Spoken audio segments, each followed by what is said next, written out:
রাজধানীর পশ্চিম তেজতুরী বাজার এলাকায় বিএনপির স্বেচ্ছাসেবক দলনেতা আজিজুর রহমান মুসাব্বির হত্যার ঘটনাতে ৩ জনকে আটক করেছে গোয়েন্দা পুলিশ। রাতে মানিকগঞ্জ এবং গাজীপুরে অভিযান চালিয়ে তাদেরকে গ্রেফতার করা হয়। ডিবির একজন শীর্ষ কর্মকর্তা এই তথ্যটি নিশ্চিত করেছেন। তিনি বলেন, অভিযুক্ত শুটার জিনাত এবং সন্দেহভাজন পরিকল্পনাকারী বিল্লাল সহ ৩ জনকে আটক করা হয়েছে। গ্রেফতার হওয়া তৃতীয় ব্যক্তি এই দুজনের সহযোগী বলে ধারণা করা হচ্ছে। গেল বুধবার রাজধানীর পশ্চিম তেজতুরী বাজার এলাকায় ঢাকা মহানগর উত্তর স্বেচ্ছাসেবক দলের সাবেক সদস্য সচিব আজিজুর রহমান মুসাব্বিরকে গুলি করে হত্যা করা হয়। পরদিন তেজগাঁও থানায় মামলা দায়ের করা হয়। আসামি করা হয় অজ্ঞাত ৫ জনকে।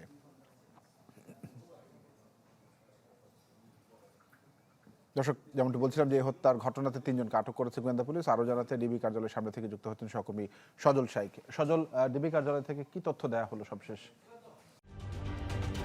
ঢালাইয়ে দৃঢ়তা, নির্মাণে নিশ্চয়তা, প্রিমিয়ার সিমেন্ট, ঢালাইয়ের রাজা।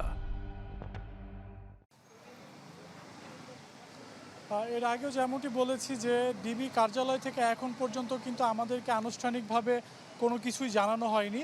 তবে আমরা ইতিমধ্যে কিন্তু ডিবি কার্যালয় থেকে আমরা জানার চেষ্টা করেছি, কিন্তু তারা এখনও আমাদেরকে নিশ্চিত করে বলতে পারছে না যে এরাই মূলত মোসাব্বেরকে হত্যা করেছে। তবে বিশ্বস্ত যে সূত্রটি বলছে, গতকাল গভীর রাতে মানিকগঞ্জ এবং গাজীপুরের বেশ কিছু জায়গায় অভিযান পরিচালনা করেছে ডিবির একটি চৌকস টিম, এবং তারা সেখান থেকে মূলত ৩ জনকে গ্রেপ্তার করে। এবং আমরা যতদূর জানতে পেরেছি যে প্রধান যে শুটার ছিল তিনিও কিন্তু আটক হয়েছে। তবে এই সব কিছুই আসলে বলা যাবে তখন যখন ডিবি আনুষ্ঠানিকভাবে ব্রিফ করবে।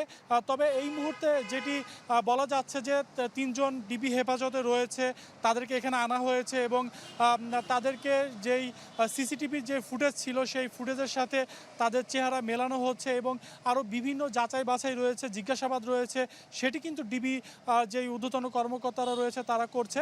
তবে এই ঘটনা যে মুসাব্বের হত্যাকাণ্ডের যে ঘটনাটি, সেটি কিন্তু বেশ আলোচনার জন্ম দিয়েছে নির্বাচনের আগ মুহূর্তে, এবং যে রাজনৈতিক হত্যাকাণ্ড হচ্ছে ইদানিং, সেটি কিন্তু আসলে আইনশৃঙ্খলা বাহিনীর যেই দুর্বলতা সেটিও কিন্তু একটি প্রশ্ন রেখেই যায়।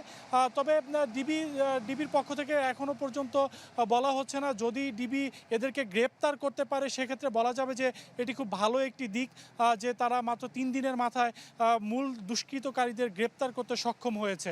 তানভীর, এই ছিল আমার কাছে সর্বশেষ। জি সজল, ধন্যবাদ আপনাকে আমাদের সঙ্গে যুক্ত হওয়ার জন্য। দর্শক, আমাদের সহকর্মী জানাচ্ছিলেন ডিবি কার্যালয়ের সামনে থেকে।